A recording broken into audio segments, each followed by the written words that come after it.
नमस्कार, सौरभ द्विवेदी नाम है हमारा और आप देखना शुरू कर चुके हैं ललन टॉप शो। देश की संसद से सांसद एक के बाद एक निलंबित हो रहे हैं। एक ही सत्र में 141 सांसदों को सस्पेंड कर दिया गया। लोकसभा के स्पीकर और राज्यसभा के सभापति ये कदम जो उठा रहे हैं वो कितना लोकतांत्रिक है, इस पर किस किस्म की बहस हो रही है, विपक्ष के नेताओं का क्या कहना है और संसद के पूरे माहौल पर प्रधानमंत्री की क्या टिप्पणी है, इन सब के बारे में जानेंगे। साथ ही संसद के नियमों का रुख भी करेंगे, इतिहास भी खंगालेंगे। कब संसद नहीं चलने दी गई, कब विपक्ष ने अनुशासन तोड़ा और कब सत्ता पक्ष ने, कब कांग्रेस, कब भाजपा ने, और इन सबसे इतर कानून क्या कहता है। कानून की बात आई तो जिक्र करेंगे वाराणसी के ज्ञानवापी केस का। ज्ञानवापी और काशी विश्वनाथ मंदिर के बीच जमीन के मालिकाने हक का विवाद चल रहा था। इस पर आज इलाहाबाद हाईकोर्ट का महत्वपूर्ण फैसला आया, जिसके बाद वाराणसी जिला अदालत में स्टैटस सूट को 6 महीने के भीतर सुना जाएगा बिना किसी रोक टोक के। ये केस क्या है और इस फैसले का आगे क्या असर पड़ेगा, इन पर भी बात करेंगे। लेकिन सबसे पहले डिस्कस करेंगे दिन के कुछ जरूरी अपडेट्स।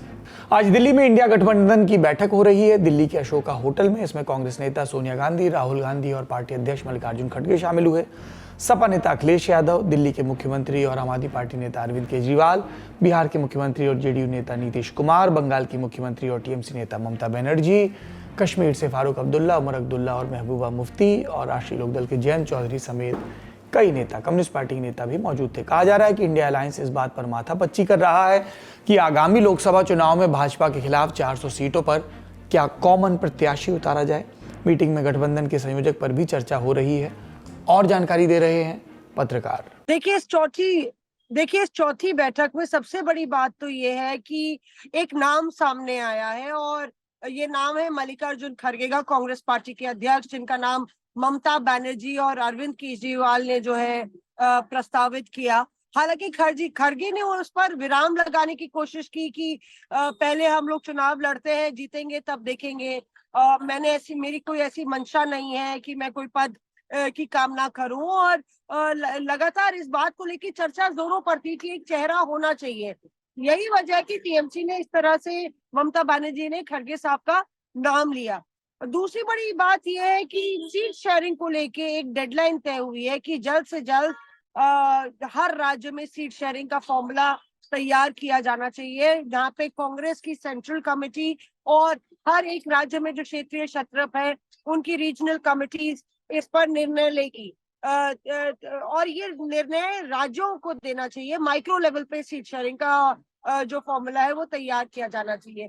और तीसरी बड़ी बात है, जो अभी हाल ही के मुद्दे हैं, चाहे वो एमपीज का सस्पेंशन हो या फिर ईवीएम और वीवीपैट को लेके जागरूकता हो या इंडिया अलायंस क्या है, इसको लेके ये कहा गया कि हमें जमीन पर जाना पड़ेगा, लोगों को समझाना पड़ेगा कि इंडिया अलायंस है क्या, हम लोग क्यों आज बीजेपी के खिलाफ खड़े हैं और क्या मुद्दे हैं जो हमारे मुद्दे हैं, हमारी विचारधारा क्या है।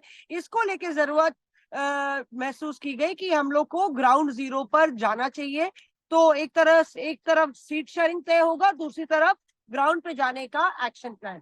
अगला अपडेट तमिलनाडु से है। दक्षिणी तमिलनाडु के तिरुनेलवेली और थूथुकुडी जिले में 17-18 दिसंबर के दरमियान 24 घंटे में 670 से 932 मिलीमीटर तक बारिश हो गई। कुछ जगहों पर साल 1871 के बाद से अब तक की सबसे ज्यादा बारिश दर्ज की गई। 1.5 सदी का रिकॉर्ड टूटा है। साल भर का कोटा बारिश का 24 घंटे में पूरा हो गया।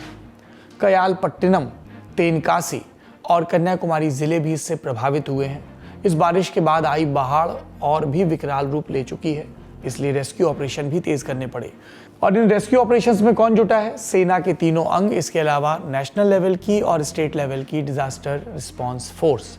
राज्य के चीफ सेक्रेटरी शिवदास मीणा ने इस पर बताया कि अब तक लगभग 10,000 लोगों को बचाया जा चुका है बाढ़ प्रभावित इलाकों से।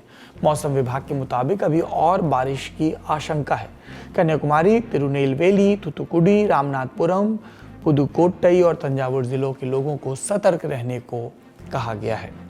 अगली खबर भी तमिलनाडु से है। यहाँ के उच्च शिक्षा मंत्री और डीएमके नेता पोनमुडी और उनकी पत्नी पी विशालाक्षी को सजा होने वाली है। मामला है आय से ज्यादा संपत्ति का। 19 दिसंबर को इन्हें दोषी करार दिया गया। मद्रास हाईकोर्ट के जस्टिस जी जयचंद्रन की बेंच ने यह फैसला सुनाया। बता दें, साल 2006 से 2011 तक यही नेताजी, तमिलनाडु में तब एम करुणानिधि की सरकार होती थी, उसमें खनन मंत्री थे। सरकार गई, फिर शिकायत हुई कि पोनमुडी के पास उनकी आय से बहुत ज़्यादा पैसा है। सतर्कता विभाग ने जांच की, उनके और उनकी पत्नी के पास आय से 65% ज़्यादा संपत्ति निकली। फिर मुकदमा चला। 2016 में निचली अदालत ने उन्हें इन आरोपों से बरी कर दिया, लेकिन 2017 में सतर्कता विभाग ने इस फैसले के खिलाफ हाईकोर्ट में अपील दायर की। हाईकोर्ट ने सुनवाई की और आज उन्हें दोषी करार दिया। इस मामले में पोनमुडी और उनकी पत्नी विशालाक्षी को 21 दिसंबर को सजा सुनाई जाएगी। आखिरी अपडेट जुड़ा है आईपीएल से। इंडियन प्रीमियर लीग 2024 से पहले दुबई में प्लेयर्स की नीलामी हुई। ऑस्ट्रेलिया के वर्ल्ड कप विनर कप्तान पैट कमिंस को 20.50 यानी 20 करोड़ 50 लाख की रकम में खरीदा गया। बड़ी रकम है। आईपीएल इतिहास के वो सबसे महंगे प्लेयर बन गए, पर ये रिकॉर्ड कुछ ही मिनटों में टूट गया, क्योंकि उन्हीं के साथ ही मिचेल स्टार्क को 24 करोड़ 75 लाख रुपए में खरीद लिया गया। नीलामी के बारे में और अपडेट्स दे रहे हैं न्यूज रूम से हमारे साथी, हमारे स्पोर्ट्स एडिटर सूरज।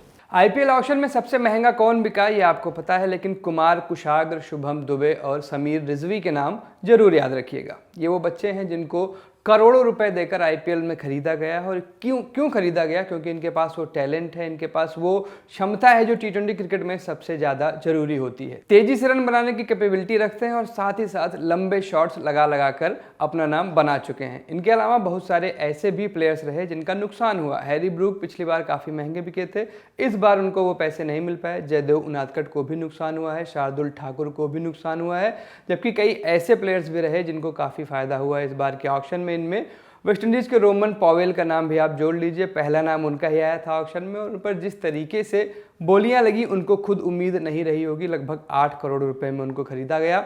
इसके अलावा कई ऐसे नाम भी रहे जिनके बारे में उम्मीदें तो बहुत थी, लेकिन वो पूरी नहीं हुई। जैसे आप न्यूजीलैंड के सचिन रविंद्र का नाम ले लीजिए, या फिर वर्ल्ड कप के फाइनल में सेंचुरी मारने वाले ट्रेविस हेड का। इन दोनों को उस हिसाब से पैसे नहीं मिले जितने इन्होंने उम्मीद की होगी। तो वहीं कई नाम ऐसे रहे जिनको उम्मीद से बहुत ज़्यादा पैसा मिल गया। ऐसे ही एक नाम है ऑस्ट्रेलिया के स्पेंसर जॉनसन, इनको 10 करोड़ रुपए मिले और किसी को ये उम्मीद नहीं रही होगी, क्योंकि इसी नीलामी में बहुत सारे ऐसे पेसर्स रहे, इंडिया के भी और बाहर के भी, जिनको कोई खरीदार नहीं मिला। आईपीएल ऑक्शन की ज्यादा विस्तार से जानकारी आपको लल्लन टॉप स्पोर्ट्स पर मिल जाएगी। ये दिन के कुछ जरूरी अपडेट्स थे। अब रुक करते हैं संसद का।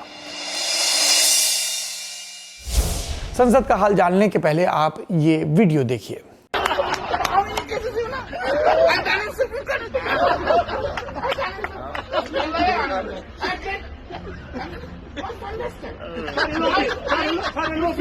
My spine is so straight.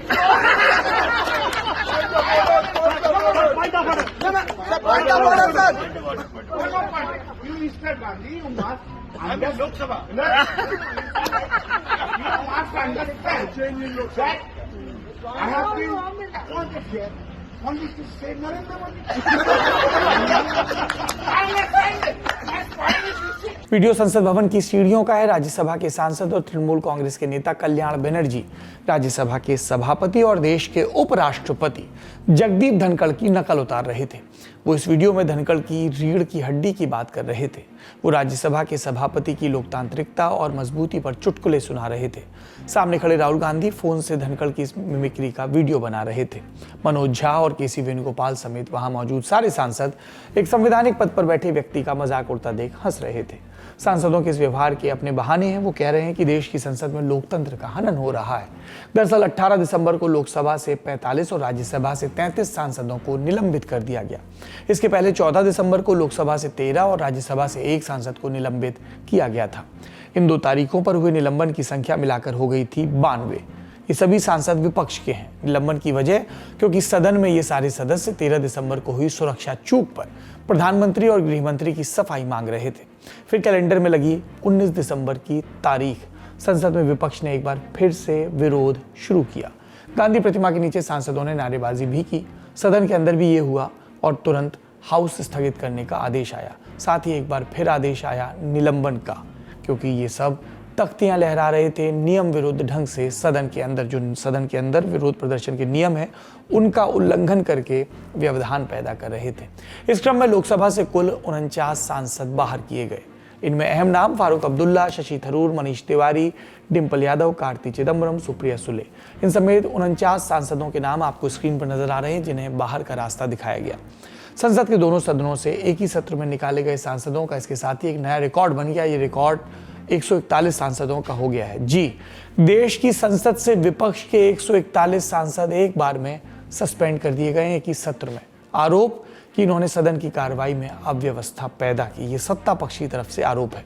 गणित समझिए, लोकसभा में विपक्ष के कुल 133 सदस्य हैं और अब तक 94 सस्पेंड हो गए हैं। इसी तरह राज्यसभा में विपक्ष के कुल 95 सदस्य हैं और अब तक 46 सस्पेंड हो चुके हैं। अब तक कुल 228 दोनों सदनों के सदस्यों में से 141 सांसदों पर एक्शन हुआ है। इस तरह अब दोनों सदनों में विपक्ष के 87 सांसद ही बचे रह गए हैं। इस कार्रवाई के बाद आई प्रतिक्रियाएं, पहले विपक्ष की बात सुनते हैं। आज तक कितने एजिटेशन ऐसे नहीं हुए, कितने लोग एमपीस अपनी बात रखने के लिए कोशिश नहीं की है, लेकिन इस बार वो खुद ही मोदी और शाह दोनों नहीं आना चाहते सदन में और वो बाहर लेक्चर दे रहे हैं। कोई भी वाराणसी जाते हैं, कभी अहमदाबाद जाते हैं, लेकिन यहाँ हाउस चल रहा है। ये तो सदन की गरिमा को वो लोग एक तरफ से उन्होंने अपमान किया है और जो लोग अपमान करते हैं डेमोक्रेसी का और वो हमको पाठ पढ़ाते हैं। ये बहुत ही दुर्भाग्यपूर्ण है एक डेमोक्रेसी सेटअप के लिए। जो वातावरण अब हम देख रहे हैं जहां हम अपनी बात नहीं रख पा रहे हैं संसद में, तो मैं समझती हूँ कि यह total failure of the government है। अगर गवर्नमेंट ने इतने सारे एमपीज को सस्पेंड किया है, it is ultimately the failure of the government. अभी ये तो देखा ये जो हो रहा है देश में बहुत गलत हो रहा है। और क्या मांग थी हमारी? हम सिर्फ एक रिप्लाई, जो हादसा हुआ है, जो हल्ला हुआ है संसद में, उस पर सिर्फ चर्चा चाह रहे हैं। ऐसे क्या मांग हम कर रहे हैं? चर्चा तो होनी चाहिए। और सिर्फ हमारे लिए नहीं, बीजेपी के सांसद है, यहाँ की सिक्योरिटी है, प्रेस वाले हैं, सबके लिए ही है। लोकतंत्र की हत्यासरी के आरोपों के बाद आई सत्ता पक्ष की प्रतिक्रिया। ऐसे तो स्लोगन ईयरिंग तो गैलरी से बहुत बार हुआ है और बाकी जो इंसिडेंट है, सीरियस नेचर इंसिडेंट, वो भी बहुत हुआ है। उस समय जो स्पीकर जो भी कार्रवाई की थी, उसी प्रत के मन में रखते हुए, उसी प्रेसिडेंट को मन में रखते हुए स्पीकर ने इंक्वायरी का ऑर्डर किया है। आगे क्या सुरक्षा के लिए तो डीजी सीआरपीएफ को लगा दिया है, तो और उच्चतर ये जांच चल रहा है, तो कम से कम उसके लिए तो वेट करो। तो ये तो सेंसिटिव मामला है। लोकतंत्र में विपक्ष का विरोध ये एक उनका लोकतांत्रिक अधिकार है, लेकिन विरोध में असंसदीय भाषा का उपयोग मना करने के बाद भी जो प्रतिबंधित है वो प्ले कार्ड्स को लेकर गलत नारों को, बड़े बड़े नेताओं के बारे में उनको लेकर चिल्लाना, असंसदीय भाषा का इस्तेमाल करना, बाहर निकलना और निकलने के बाद एक राष्ट्रीय अध्यक्ष तक की, जो एक सत्तारूढ़ दल कभी रहा होगा उसके राष्ट्रीय अध्यक्ष रह चुके थे, विपक्ष के एक बड़े नेता, वो हंसते हुए मटक कर वो वीडियो बना रहे हैं। मैं समझता हूँ उप सभापति के प्रति उनकी मिमिक्री उड़ा रहा है एक सदस्य, और कुछ लोग उसका वीडियो बना रहे हैं। ये मैं समझता हूँ ये लोकतांत्रिक परंपराओं का न केवल हनन है, बल्कि ये जो संसदीय लोकतंत्र में जो सांसद का पद धारण करने वाले लोग हैं उनके लिए शर्मनाक है। देखिए, वो इतना सवाल उठाते हैं, कुछ अजीब सा बिहेव करते हैं, तो इसके लिए उनको सस्पेंड किया गया ना। सस्पेंड किया तो कुछ तो उन लोग गलत काम कर रहे हैं।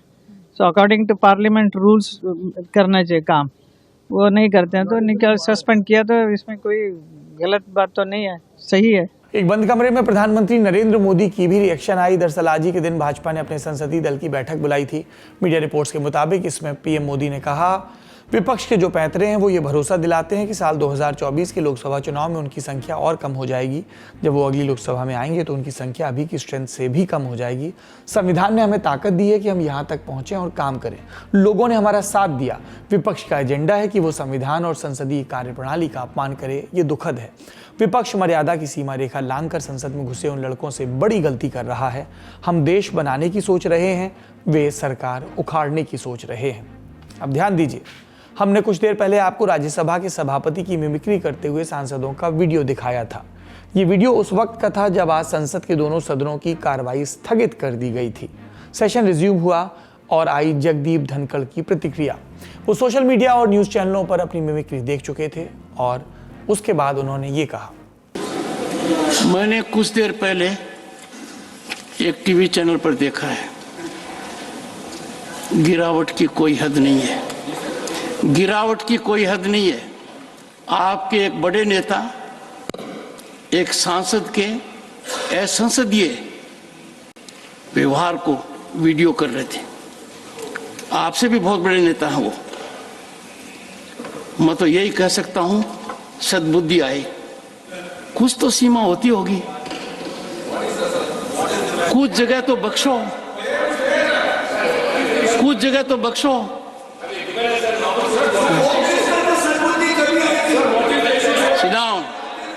धनखड़ को आपने सुना, वो रिडिकुलस, शेमफुल और अनएक्सेप्टेबल जैसी उपमाओं का इस्तेमाल कर रहे थे। उन्होंने गलत नहीं कहा। मिमिक्री और अपमान में फर्क होता है। टीएमसी सांसद कल्याण बनर्जी को ये फर्क समझना चाहिए था, साथ ही उन सभी लोगों को भी जो इस निर्लज्ज से प्रहसन पर हंस रहे थे। लेकिन आप सभापति धनखड़ का ये वीडियो ध्यान से देखेंगे तो आपको समझ में आएगा कि संसद के अंदर की स्थिति क्या थी। राज्यसभा में सभापति के लेफ्ट हैंड की तरफ विपक्ष की बेंच है जो लगभग खाली थी।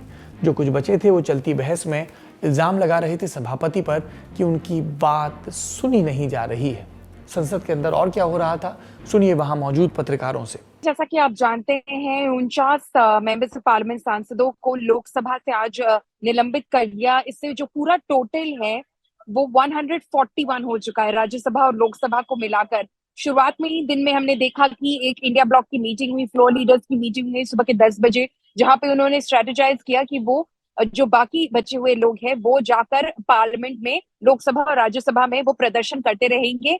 अपनी जो डिमांड है वो रखते रहेंगे कि गृह मंत्री अमित शाह आए और पार्लियामेंट में फ्लोर ऑफ द हाउस पर स्टेटमेंट दे कि पार्लियामेंट सिक्योरिटी में ब्रीच कैसे हुई 13 दिसंबर को। 10:30 बजे के करीब इन्होंने गांधी स्टैच्यू के सामने भी प्रोटेस्ट किया और फिर संसद के स्टेप्स पर, जो मकर द्वार है जहां से एमपीज की एंट्री होती है, क्योंकि वो संसद में जा नहीं सकते थे, हाउस में नहीं जा सकते थे, वो सारे जो सस्पेंडेड सांसद थे वो स्टेप्स पर बैठे, सीढ़ियों पर बैठे और वहां पर नारेबाजी करते रहे नरेंद्र मोदी और अमित शाह के खिलाफ, और ये कहते रहे कि अमित शाह गृह मंत्री आए और जवाब दें और बीजेपी अपने सांसद प्रताप सिम्हा के खिलाफ कार्रवाई करे, क्योंकि उन्होंने विजिटर गैलरी पासेस इशू किए थे जो 2 लोग संसद में घुस आए थे 13 दिसंबर को। इसी दौरान एक ऐसा भी मोमेंट था जहां पर जो सस्पेंडेड तृणमूल के सांसद थे कल्याण बनर्जी, वो काफी एक मिमिक्री कर रहे थे, वहां पर सस्पेंडेड एमपीज को हंसा रहे थे। अचानक से राहुल गांधी वहां पर आए अपना समर्थन जताने सारे सस्पेंडेड एमपीज के साथ, तो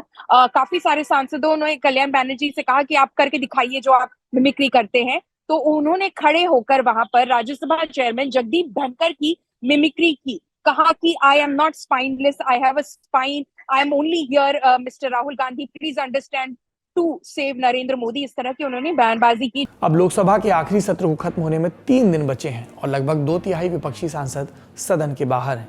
इसके बाद आएगा अंतरिम बजट का सत्र और फिर होंगे लोकसभा चुनाव। ऐसे में दोनों पक्षों की तैयारियां क्या चल रही हैं, सुनते हैं जानकारों से। विपक्ष जो है वो अपनी नारेबाजी करता रहेगा। विपक्ष जो है अपना जो धरना प्रदर्शन है, चाहे वो संसद के सीढ़ियों पर हो या अंदर जो भी है, अब भी जो है वो नारेबाजी करते रहेंगे। एक तरह से जो डेडलॉक है वो बना रहेगा जो 3 दिन है। हमने सोचा था शायद कि शुरुआत में जब बस 14 एमपीज सस्पेंड हुए थे 13 लोकसभा में और 1 राज्यसभा में, शायद कोई एक मिडिल ग्राउंड निकल आए इनके सस्पेंशन को लेके, शायद रिवोक हो जाए। अधीर रंजन चौधरी ने स्पीकर से बात की थी, यहाँ पर मल्लिकार्जुन खड़गे ने राज्यसभा चेयरमैन को चिट्ठी लिखी, आज शरद पवार ने चिट्ठी लिखी। बट जिस तरह से सरकार का रुख रहा है, 141 सांसद इस वक्त निलंबित हो चुके हैं, तो सरकार ने भी एक बहुत ही कड़ा रुख अपनाया है कि आप इतने संवेदनशील मामले पर आप इस तरह से पॉलिटिसाइजेशन नहीं कर सकते हैं, क्योंकि ये हमसे आपसे सबसे जुड़ा हुआ मामला है। ये पॉलिटिक्स का विषय नहीं है, पार्लियामेंट सिक्योरिटी ब्रीच। तो इसे पॉलिटिक्स में खींच कर, घसीट कर ये गलत हो रहा है। और इसी दौरान जो है आप जो संसद की गरिमा है उसे भी गिरा रहे हैं, बेल में जा रहे हैं, प्लैकार्ड्स लेकर आ रहे हैं, डिसरप्ट कर रहे हैं प्रोसीडिंग्स। तो इस गतिरोध को टूटते हुए इन अगले 3 दिनों में मैं नहीं देखती। अब आपको बता देते हैं कि नियम के हवाले से जो बात हो रही है वो नियम है क्या, सभापति या स्पीकर संसद सदस्यों को कब बाहर कर सकते हैं। संसद के दोनों सदनों के दोनों पीठासीन अधिकारी होते हैं, लोकसभा में स्पीकर, राज्यसभा में सभापति, और इस कुर्सी पर जैसा बताया उपराष्ट्रपति बैठते हैं। अपने अपने सदनों के सांसदों को निलंबित करने का हक इन दोनों अधिकारियों के पास होता है। स्पीकर सांसदों को सस्पेंड करने के लिए प्रक्रिया तथा कार्य संचालन नियम के संख्या 373, 374 और 374A का उपयोग करते हैं। ये नियम क्या है? 373, यदि किसी सदस्य का व्यवहार अव्यवस्थापूर्ण है तो अध्यक्ष उस सदस्य को तत्काल सभा से बाहर चले जाने का आदेश दे सकेंगे। नियम 374, यदि सदस्य फिर भी नहीं मानते तो अध्यक्ष उस सदस्य का नाम लिख सकेंगे जिसका बर्ताव अव्यवस्थापूर्ण है। और 374A, अगर 373 और 374 का पालन करते हुए अध्यक्ष किसी सदस्य का नाम लेते हैं तो वो सदस्य सदन से स्वतः ही सस्पेंड हो जाएगा, या तो 5 दिन के लिए या शेष सत्र के लिए, जैसा भी निरूपित किया जाए। राज्यसभा का नियम क्या है? यहाँ सभापति अपनी नियमावली की नियम संख्या 255 और 256 का उपयोग करते हैं। दोनों नियम लोकसभा के 373 और 374 की तरह ही हैं, लेकिन राज्यसभा में लोकसभा की तर्ज पर निलंबन नहीं होता। राज्यसभा में निलंबन के लिए क्या नियम है? अगर कोई सदस्य राज्यसभा के नियम 255 और 256 का उल्लंघन करता है तो सदन में मौजूद कोई अन्य सदस्य उक्त सदस्य को निलंबित करने के लिए मोशन पास कर सकता है। सदन इस मोशन को वोटिंग से स्वीकार करेगा। स्वीकार करने के बाद सदस्य को शेष सत्र के लिए निलंबित कर दिया जाएगा। निलंबन के बाद भी सांसद बाहर चले जाते हैं। अगर ना जाएं तो संसद में मौजूद पार्लियामेंट्री सिक्योरिटी सर्विस के मार्शल बाहर कर सकते हैं। अगर सदस्य अंदर रहे तो भी कोई लाभ नहीं, क्योंकि सांसदों की हाजिरी लगनी बंद हो जाती है, और ये बंद हो गई तो ना तो उनकी बोलने की बारी आएगी, ना वो सदन में कोई बिल या मोशन दे सकते हैं, ना वोटिंग में हिस्सा ले सकते हैं। ऐसे समझिए एक सेमेस्टर के लिए किसी स्टूडेंट का नाम हाजिरी वाले रजिस्टर से काट दिया गया। अब सवाल ये कि कितने समय तक के लिए सांसदों को सस्पेंड किया जा सकता है। अधिकतम सीमा इसकी 1 सत्र तक के लिए, हालांकि सत्र के बीच में भी सांसदों का निलंबन वापस लिया जा सकता है, पर इसके लिए सदन में मौजूद किसी सांसद को फिर से मोशन लाना होगा जिस पर वोटिंग होगी, जो पारित हो गई तभी। ये पहला मौका नहीं जब संसद से इतनी बड़ी संख्या में सांसदों को बाहर निकाला गया। मौजूदा सरकार के पहले ये कीर्तिमान स्थापित हुआ था राजीव गांधी की सरकार के वक्त। तब 15 मार्च 1989 को विपक्ष के 63 सांसदों को निलंबित किया गया था। इस कहानी पर आएंगे, पर एक और पुरानी कहानी पर चलते हैं। संसद से पहले निलंबन की कहानी ये हुआ था गोदे मुरहारी का। वो यूपी से आने वाले राज्यसभा के निर्दलीय सांसद थे। मुरहारी को 3 सितंबर 1962 को मॉनसून सत्र के बचे हुए दिनों के लिए निलंबित किया गया था, और सभापति ने मुरहारी को जैसे निलंबित करने का आदेश पास किया, उन्होंने संसद से बाहर जाने से इनकार कर दिया, और तब मार्शल उन्हें घसीट कर बाहर ले गए थे। अब आते हैं राजीव गांधी के ज़माने पर। 1989 में हुआ क्या था? लोकसभा अध्यक्ष थे बलराम जाखड़। 400 से ज़्यादा सांसदों के साथ कांग्रेस सरकार के पास भारी भरकम बहुमत था। 15 मार्च 1989 वो तारीख थी जब पूर्व प्रधानमंत्री इंदिरा गांधी की हत्या की जांच के लिए बने जस्टिस ठक्कर आयोग की रिपोर्ट लोकसभा में पेश की गई। आयोग का गठन 1984 में इंदिरा गांधी की हत्या के बाद हुआ था। रिपोर्ट में इंदिरा गांधी के निजी सहायक रहे R.K. धवन की भूमिका के बारे में टिप्पणी की गई थी। R.K. धवन इंदिरा गांधी के करीबी सहयोगी थे, लेकिन राजीव गांधी के शुरुआती दौर में उन्हें बाहर का रास्ता दिखा दिया गया था। लेकिन 1989 आते आते वो फिर से राजीव गांधी की कोठरी में शामिल हो गए थे, और विपक्ष उनकी ही भूमिका की जांच की मांग कर रहा था। भारी हंगामे के बाद विपक्ष के पहले 58 सांसदों को निलंबित किया गया, जिसमें वीपी सिंह, विद्याचरण शुक्ल, आरिफ मोहम्मद खान, इंद्रजीत गुप्त, गीता मुखर्जी, जयपाल रेड्डी, डीबी पाटिल जैसे सांसद भी शामिल थे। फिर 5 और सांसदों को सस्पेंड किया गया, जिसमें सोमनाथ चटर्जी, सैफुद्दीन चौधरी, केपी उन्नीकृष्णन जैसे नेता थे। इनके निलंबन के लिए अलग से प्रस्ताव लाया गया। कुल 63 सांसदों को सत्र के बाकी 3 दिन के लिए निलंबित करने का फैसला हुआ। हालांकि अगले दिन सांसदों ने स्पीकर से माफी मांग ली, जिसके बाद उनका निलंबन वापस ले लिया गया। साल 2015 की अब बात करते हैं, जब कांग्रेस अपने सांसदों के निलंबन पर प्रोटेस्ट कर रही थी। तब तत्कालीन संसदीय कार्य मंत्री वेंकैया नायडू ने कांग्रेस को यही एपिसोड याद दिलाया था और कहा था कि अगर कांग्रेस 25 सांसदों के निलंबन को लोकतंत्र के लिए खतरा बता रहा है, काला दिन बता रहा है, तो ये बेंचमार्क सेट किसने किया। इन प्रसंगों को और समझने के लिए हमने बात की वरिष्ठ पत्रकार नीरजा चौधरी से। देखिए, कांग्रेस ने भी किया था और फिर आपको याद होगा 1989 में बॉफर्स को लेके ऑन मास एमपीज ने रिजाइन किया था इलेक्शन से कुछ टाइम पहले। तो ये जो पार्टी पावर में है, जिसकी लाठी उसकी भैंस, वो बात सही है। लेकिन ऐसे इश्यू पे स्ट्रेटेजिकली करना इतना इम्पोर्टेंट अहम इश्यू है कि पार्लियामेंट की सिक्योरिटी कैसे ब्रीच हुई, ये तो ऑपोजिशन को तो अफेक्ट करता ही है, ऑपोजिशन को तो ये उठाना ही है, नहीं तो उनका कोई मतलब ही नहीं है पार्लियामेंट में होना। लेकिन सरकार की तरफ को भी ये अफेक्ट करता है। और सरकार ने इतनी कड़ा रुख क्यों लिया? क्योंकि हर बार हल्ला गुल्ला तो पार्लियामेंट में होता है, वेल में लोग जाते हैं, एजिटेशन होता है, लेकिन इतने बड़े नंबर को निलंबित कर देना और ऐसे इश्यू को लेके मुझे समझ में नहीं आ रहा कि क्या स्ट्रैटेजी, क्या थिंकिंग है, जबकि इलेक्शन 4-5 महीने दूर हैं। फॉरगेट डेमोक्रेसी, लोकतंत्र, ऐसा नहीं होना चाहिए, अवॉइडेबल था, वो एकदम भूल जाइए। अगर उसको आप किनारे भी रख देंगे, जो किनारे नहीं रखना चाहिए, तो भी स्ट्रेटेजिकली उनके अपने हित में ऐसा करना क्या सिग्नल जा रहा है? देश को जा रहा है, दुनिया को जा रहा है हमारे लोकतंत्र। पिछली 3 लोकसभा के कार्यकालों की बात करें तो दोनों सदनों से सदस्यों के निलंबन का ट्रेंड कुछ इस तरह है। 2009 से 2014 के बीच 36 सांसद निलंबित हुए, 2014 से 2019 के बीच 81 सांसद और 2019 से अब तक 149 सांसद निलंबित हो चुके हैं। निलंबन की सारी कार्रवाई होती है हंगामे के चलते, और ऐसा नहीं कि संसद में हंगामा कोई नई बात है। यूपीए के दौर में बीजेपी और दूसरी पार्टियों पर भी यही इल्जाम लगते रहे, और उससे पहले एनडीए में कांग्रेस और दूसरी पार्टियों पर। पीआरएस लेजिस्लेटिव रिसर्च की एक रिपोर्ट बताती है कि साल 2009 में लोकसभा की प्रोडक्टिविटी 93% थी, पर 2013 आते आते ये घटकर 46% हो गई। महंगाई से लेकर भ्रष्टाचार तक के आरोपों पर बीजेपी ने संसद में तब खूब हंगामा किया था।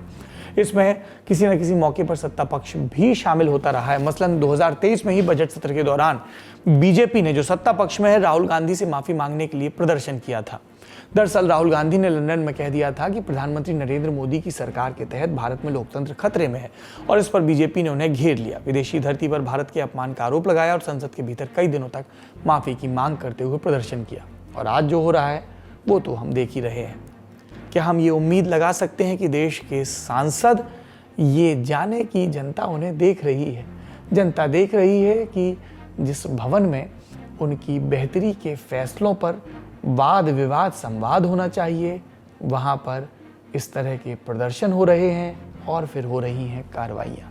नुकसान जनता का हो रहा है, नेता लोगों की नेतागिरी भरपूर चल रही है और चल रहे हैं आरोप प्रत्यारोप। अब रुक करते हैं दूसरी खबर का, वाराणसी का ज्ञानवापी मामला। हमने आपको 18 दिसंबर के ललन टॉप शो में बताया था कि ज्ञानवापी मस्जिद के साइंटिफिक सर्वे की रिपोर्ट सीलबंद लिफाफे में वाराणसी की जिला अदालत में सबमिट कर दी गई। 19 दिसंबर की अब तारीख आई है और इलाहाबाद हाईकोर्ट ने इस मसले से जुड़े एक अन्य केस में फैसला सुना दिया है। केस है ज्ञानवापी मस्जिद और काशी विश्वनाथ मंदिर के बीच जमीन के मालिकाना हक का। अपने फैसले में इलाहाबाद हाईकोर्ट ने 1991 के मुकदमे के ट्रायल को, यानी मुकदमा चलाए जाने को मंजूरी दे दी है। ये फैसला जस्टिस रोहित रंजन अग्रवाल की सिंगल बेंच ने उन 5 याचिकाओं को खारिज करते हुए दिया जिसे वक्फ बोर्ड और इंतजामिया कमेटी ने हाईकोर्ट में दायर किया था। क्या था इन याचिकाओं में?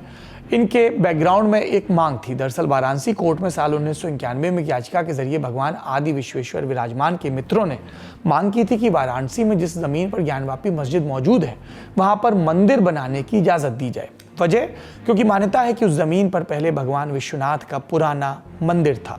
जब औरंगजेब सत्ता में आया तो उसने मंदिर को तोड़ दिया और उसकी जगह बनवा दी मस्जिद। लेकिन जो जमीन है उसका मालिकाना हक मूलतः भगवान के ही पास है, लिहाजा उसी जमीन पर मंदिर का पुनर्निर्माण जरूरी है। ध्यान दें, ज्ञानवापी मस्जिद को लेकर और याचिका एक और भी लगी है जिसमें श्रृंगार गौरी की नियमित पूजा की मांग की गई है। इसी याचिका में सुनवाई करते हुए न्यायालय ने साइंटिफिक सर्वे का आदेश दिया था। विश्वेश्वर विराजमान की ओर से लगी याचिका इससे अलग है। ये पूजा की मांग भर नहीं है, ये टाइटल सूट है, यानी इस बात का झगड़ा कि जमीन का मालिकाना हक किसके पास है।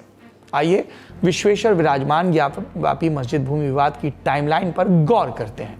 साल 2021 में इस केस में बनारस की कोर्ट ने सर्वे का आदेश दिया। इसके खिलाफ और साल 1991 में दायर की गई याचिका पर सुनवाई के खिलाफ भी अंजुमन कमेटी और वक्फ बोर्ड ने तब इलाहाबाद हाईकोर्ट का दरवाजा खटखटाया। 5 याचिकाएं दायर की गईं, जिसमें 3 याचिकाएं 1991 में दायर की गई भगवान मित्र की याचिका के खिलाफ थी। ये याचिकाएं केस की पोषणीयता यानी मेंटेनेबिलिटी पर ऑफ द केस से जुड़ी हुई थी, यानी मस्जिद की जगह मंदिर बनाने और पूजा करने के केस को सुना जा सकता है या नहीं। और बची 2 याचिकाएं 2021 के सर्वे के आदेश के खिलाफ थी। अंजुमन इंतजामिया मस्जिद कमेटी और उत्तर प्रदेश के सुन्नी सेंट्रल वक्फ बोर्ड का प्रमुख तर्क यही रहा कि इस मुकदमे को पूजा स्थल अधिनियम 1991 के तहत खारिज कर दिया जाना चाहिए। इस कानून के मुताबिक 15 अगस्त 1947 के बाद जो धार्मिक स्थल जहां पर है उसकी स्थिति में बदलाव नहीं किया जा सकता। अब इलाहाबाद हाई कोर्ट की सिंगल बेंच ने आज के निर्णय में साफ कर दिया कि ज्ञानवापी पर जिस केस की सुनवाई की मांग मंदिर पक्ष कर रहा है वो 1991 के पूजा स्थल अधिनियम के तहत बाध्य नहीं है। हाई कोर्ट ने कहा यह मुकदमा देश के 2 प्रमुख समुदायों को प्रभावित करता है। हम ट्रायल कोर्ट को इस मामले में 6 महीने के अंदर फैसला देने का निर्देश देते हैं। साफ कहें तो 1991 में जो मुकदमा दायर किया गया था जिस पर अब तक फैसला नहीं आया, अब उस केस की सुनवाई वाराणसी की कोर्ट में 6 महीने के भीतर पूरी होगी। हाई कोर्ट ने यह भी कहा कि एक मुकदमे में एएसआई का सर्वे कराया गया था, इसे बाकी मुकदमों में भी दायर किया जाएगा। इसके साथ ही अगर निचली अदालत को लगता है कि किसी हिस्से का सर्वे कराने की और जरूरत है तो अदालत एएसआई को सर्वे कराने के लिए निर्देश दे सकती है। फैसला आने के बाद दोनों पक्षों की तरफ से प्रतिक्रिया आई, आइए सुनते हैं। मुस्लिम पक्ष नहीं चाहता कि असलियत सामने आवे, क्योंकि असलियत सामने आ जाएगी तो ये जो तथाकथित मस्जिद है ये हटनी ही पड़ेगी और यहाँ पर भव्य मंदिर बनने का रास्ता साफ हो जाएगा। और मुझे उम्मीद है कि बहुत जल्दी इस केस का फैसला होगा। यानी मैं कह सकता हूँ आज के फैसले के बाद कि 1-2 साल में बनारस में भव्य मंदिर बनने का रास्ता बिल्कुल साफ होगा, भव्य मंदिर बनेगा। निराशा तो हाथ लगी है। हुआ ये है कि प्लेस ऑफ वर्शिप एक्ट जिसको समाहित कर लिया गया था बाबरी मस्जिद के केस में, जबकि हम लोग वहाँ गए भी थे, लेकिन उसके बाद भी उसको नहीं माना जा रहा। ये बहुत अफसोस की बात है, जबकि वो 5 जजेस की बेंच थी और जिसके आज के माननीय मुख्य न्यायाधीश जो सर्वोच्च न्यायालय में है वो भी थे उन जजेस में। अब बहरहाल उनका विवेक है, माने न माने, लेकिन हो ये रहा है कि इसके नतीजे में हालात हमारी समझ से बहुत अच्छे नहीं आएंगे। आज के शो में खबरों का सिलसिला यहीं रुकता है। आप अपना और अपनों का ख्याल रखिए। शुभ रात्रि।